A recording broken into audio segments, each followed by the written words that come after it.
Orang yang usianya berkah, ibu pernah dengar doa, ya Allah berkahi umurku kan? Bukan ajal. Ajal dengan umur itu beda.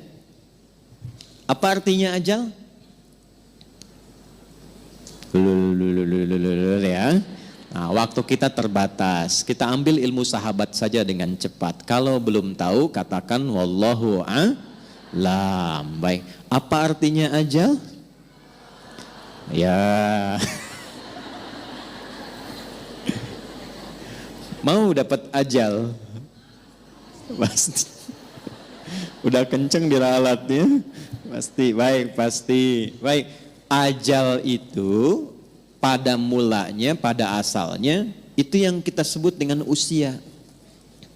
Batas kehidupan. Ajal itu batas kehidupan. Jadi usia itu kalau dibawa ke bahasa Qur'annya, atau bahkan bahasa Arab standar, itu asalnya namanya ajal. Setiap kita itu kan ada ajalnya, ada batas usianya. Dalilnya coba diambil satu saja, Quran surah ke-7 ayat 34 misal. Ya, Quran surah ke-7 Al-A'raf ayat 34. Walikulli ummatin ajal. Fa idza jaa ajaluhum la yastakhiruna sa'atan wa la yastaqdimun. Setiap umat, bukan satu dua orang saja. Semua yang menjalani kehidupan di bumi itu punya batas usia. Kenapa ditekankan kata ajalnya? Untuk memberi kesan bahwa kehidupan di dunia ini tidak abadi. Penting dicatat itu, Bu, ya. Kehidupan di sini tidak abadi, akan ditinggalkan. Karena itulah ketika ditinggalkan, diumumkan kan, telah meninggal dunia. Nah, artinya ajal telah tiba. Baik, sampai di sini bisa dipahami. Nah, itu tidak hanya kita paham, tapi tanamkan dalam jiwa. Di sini tidak abadi, akan pindah ke tempat lain. Nah, pertanyaannya, ketika pindah ke tempat lain itu meninggalkan jejak yang baik tidak di dunia. Ibu kan keluar dari sini, setidaknya baru keluar sudah dibincangkan kan? Masya Allah jamaahnya rapi, tertib, nggak ada sampah ketika selesai kajian. Kemudian jamaah-jamaah yang sekarang ngaji tenang, tidak ada yang ngobrol, itu kan? Nah, itu jejak kebaikan yang ditinggalkan. Karena itulah sebelum meninggalkan dunia ini, selain mencari bekal ke tempat baru, kita diberikan bimbingan oleh Allah dan Rasul untuk meninggalkan kenangan-kenangan yang baik. Yang kalau diikuti jadi pahala, Bu. Jadi itulah indahnya dalam Islam. Datang baik-baik, pulang pun baik. Karena itu saat datang kan disambut senyuman kan? Ini kan kejadian luar biasa sebagai isyarat. Bayi lahir, bayinya nangis, kok bisa orang yang menyambut senyum? Ya, ada nggak ketika bayinya lahir misalnya yang lain ada yang menertawakan, yang meledek, mencela, rata-rata senyum. Tapi ketika meninggalkan dibalik, kita yang tersenyum, orang yang menangis. Kenapa? Karena kita bahagia meninggalkan jejak-jejak kebaikan. Dan orang merasakan sedih karena kehilangan kebaikan itu yang dirasakan saat sedang dibersamai oleh orang baik itu. Nah, cara mengisi ajal supaya baik itu yang disebut dengan umur namanya. Jadi umur asalnya bukan usia artinya. Hanya diambil makna umum menjadi usia untuk memberikan kesan kepada kita. Selama menempuh usia itu isi dengan umur. Contoh begini. Ibu kalau ada yang tanya, umurnya berapa? Saya paham rata-rata 17 tahun ke atas. Ya, ada yang atas, ya? Ada yang atas, ada yang memang demikian. Tapi ketika kata umur itu muncul, itu maknanya 3. Nanti kita akan tarik ke kaidah dari Sayyidah Khadijah. 1, al-umur bimakna mengandung arti segala yang bermanfaat. Saya pakai kacamata nggak apa-apa Ibu ya. Ya, untuk jelas menulis. Biasanya saya kalau menghadap jamaah ibu-ibu saya lepas kacamata. Ya. walaupun saya sudah berdoa kepada Allah dan sudah menanamkan pada diri saya, hanya istri saya yang paling cantik. Itu sudah doa saya yang paling utama. Ini live nggak? Tenang bun ya, aman insya Allah. Iya. Dan saya memohon kepada Allah demikian, ya Allah, jadikan siapapun yang aku pandang tetap istriku yang paling mulia. Dan jangan pernah tanamkan pada jiwaku keberpalingan dari istriku dan ketertarikan selain apa yang istriku ridhai.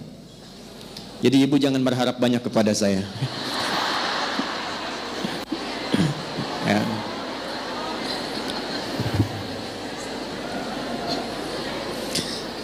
Saya tahu itu akan direkam, dengar nih Pak.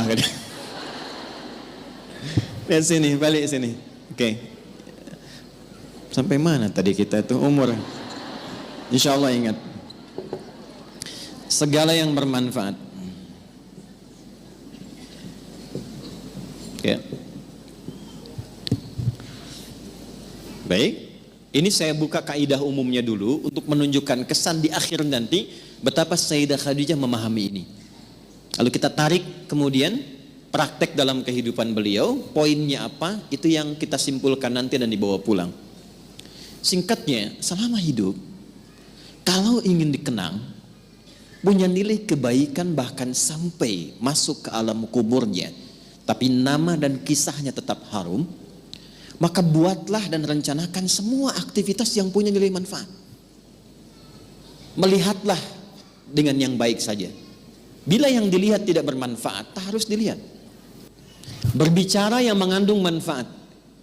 Bila yang akan disampaikan sekiranya tidak bermanfaat, bahkan cenderung menyakiti, maka abaikan. Sampai ke ujung kaki. Sayyidah Khadijah radhiyallahu taala anha, saat masih ingat kita bahas sebelum beliau menikah dengan Nabi, itu memegang teguh asas yang pertama ini. Tidak pernah bicara kecuali yang bermanfaat. Tidak pernah berkegiatan bahkan dengan kawan-kawannya kecuali yang mengandung manfaat.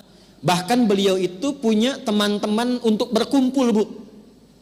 Punya kalangan berkumpul. Ya seperti para ibu lazimnya sekarang, pasti kan punya teman ya. Di pengajian, bertetangga, kadang-kadang kumpul untuk arisan, kadang-kadang kumpul untuk kegiatan tertentu. Sayyidah Khadijah punya. Tapi yang paling luar biasa, semua teman-teman Sayyidah Khadijah ini ketika berkumpul itu mendapatkan kemuliaan sifat dari beliau, sehingga viral di kalangan wanita-wanita Arab pada masa itu bahwa kalau ingin melihat perempuan yang bermanfaat, inilah lihat kelompoknya Sayyidah Khadijah. Dan jangan kira kita samakan dengan era sekarang, tidak. Ibu jangan lupa, dulu itu jahiliyah, di mana perempuan itu pada umumnya itu menampilkan dirinya supaya mendapatkan ketertarikan dari para lelaki. Disebut dengan tabarruj namanya. Kalau pakai emas itu nggak tanggung-tanggung. Misalnya 1,5 kilo tempel di kaki kanan dan kiri. Supaya kalau jalan bunyi cek gitu kan. Ada yang lihat.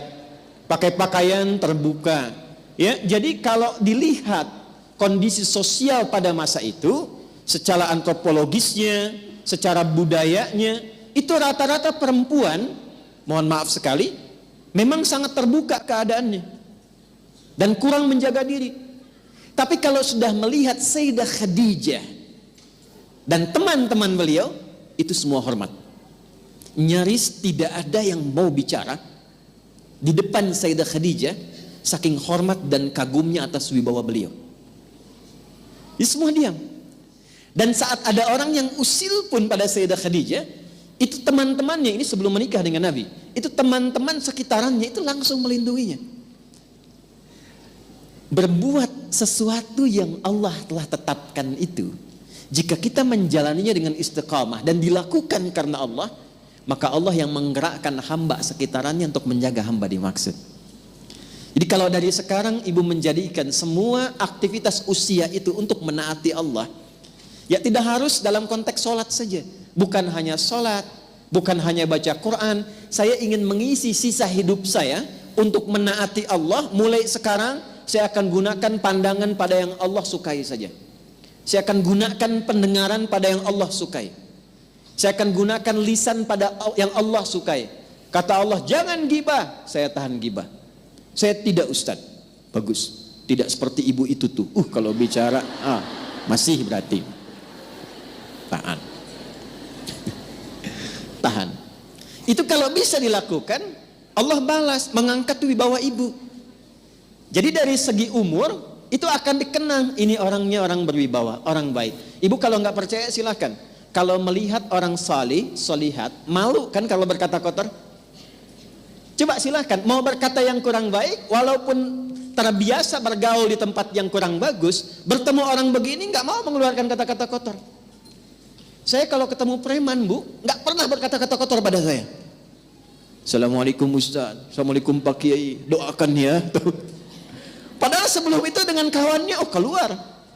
Ragunan keluar, tuh kan? Bahasa-bahasa yang tidak normal keluar.